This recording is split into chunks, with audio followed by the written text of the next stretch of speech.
గజ్వేల్ నియోజకవర్గానికి చెందిన దాదాపు 200 మంది కార్యకర్తలు, పలు పార్టీలకు చెందిన కార్యకర్తలు ఈరోజు బీజేపీలో చేరారు.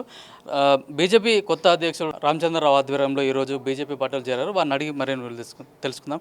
సార్, ఇప్పుడు మీరు కొత్త అధ్యక్షుడు అయిన తర్వాత మొట్టమొదటి చేరికలు జరిగాయి. అంటే మీరు బీజేపీ ఆకర్ష మొదలుపెట్టారా? బీజేపీ ఆకర్షణ మొదలుపెట్టే అవసరం లేదు. బీజేపీకి అందరు ఆకర్షితులు అవుతున్నారు అంతే.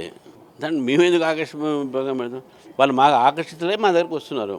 అయితే ఇంకా చాలామంది అసలు ఇది ఓన్లీ ట్రైలర్. ఇది ముందు సినిమా చాలా ఉంది. అంటే ట్రైలర్ అంటే ఇప్పుడు కేసీఆర్ కంచుకోవడం బద్దలు కొట్టడానికి అక్కడి నుంచి మొదలు పెట్టారు అనుకోవచ్చా? కేసీఆర్ గారు అయింది, ఇందిరాగాంధీ కూడా అక్కడ గెలిచింది కదా. రెండు కంచుకోవడం. బీజేపీ వచ్చిందే ఇప్పుడు పెరుగుతున్న తెలంగాణలో ఇద్దరిని బద్దలు కొట్టడానికి. డెఫినెట్గా తెలంగాణ ప్రజలు బీజేపీని ఆశీర్వదిస్తారు, బీజేపీని ప్రత్యేకంగా చూస్తూ ఉన్నారు. బీజేపీ బలం పెరుగుతుంది.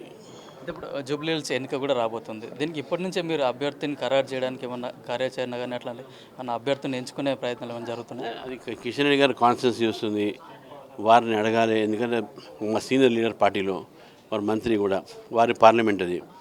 మా సీనియర్ లీడర్స్ వేరే వాళ్ళు ఉన్నారు, మనకి ఎలక్షన్ కమిటీ ఉంది. అంతే కూర్చొని డిసైడ్ చేస్తాం క్యాండిడేట్ ఎట్లా, ఎలక్షన్స్ క్యాంపెయిన్ ఎట్లా, ఏ విధంగా గెలవాలి అనేది.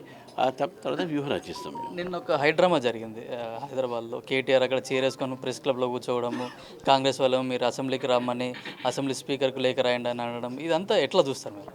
ఇవన్నీ బూటకాలు, నాటకాలు. నేను ఇంతకుముందు చెప్పాను, వీళ్ళిద్దరు రాజకీయాలు బంద్ చేసి సినిమా యాక్టింగ్ చేస్తే బాగుంటుందని చెప్పేసి. ఇప్పుడు అధికార పార్టీ కూడా ఒక అసెంబ్లీని ఏర్పాటు చేసి వాళ్ళని రమ్మని చెప్తే బాగుంటుంది కదా. వాళ్ళకు ఎప్పుడంటే అప్పుడు అసెంబ్లీని ఏర్పాటు చేసుకోవచ్చు కదా. ఇప్పుడు మా రఘునందరావు డిమాండ్ చేశారు కదా, అసెంబ్లీ పెట్టాలి, అసెంబ్లీలో చర్చ చేయాలి. రైతులు ఆత్మహత్యలు జరుగుతున్నాయి, రైతులకు మీరు ఎందుకు రైతు బంధు సరిగ్గా ఇవ్వట్లేదు, గత ప్రభుత్వం చేసినట్టు మీకేం తప్పిదాలు దాని మీద వైట్ పేపర్ పెట్టండి. ఫోన్ ట్యాపింగ్లు మీరు ఎందుకు సిబిఐకి ఇవ్వట్లేదు, మీరు కాళేశ్వరం ఎందుకు సిబిఐకి ఇవ్వట్లేదు, ఇవన్నీ కూడా మనం చర్చిస్తాం. అయితే కొద్దిసేపటి క్రితం హైడ్రా కమిషనర్ రంగనాథ్ గారు ఒక నోట్ అయితే చెప్పారు. మేము ఫాతిమా కాలేజ్ మీద ఎట్లాంటి చర్యలు తీసుకోము, వాళ్ళు సోషల్ సర్వీస్ చేస్తున్నారు, పిల్లలకు ఫ్రీ ఎడ్యుకేషన్ ఇస్తున్నారు కాబట్టి ఆ కాలేజీని కూలగొట్టమంటున్నారు.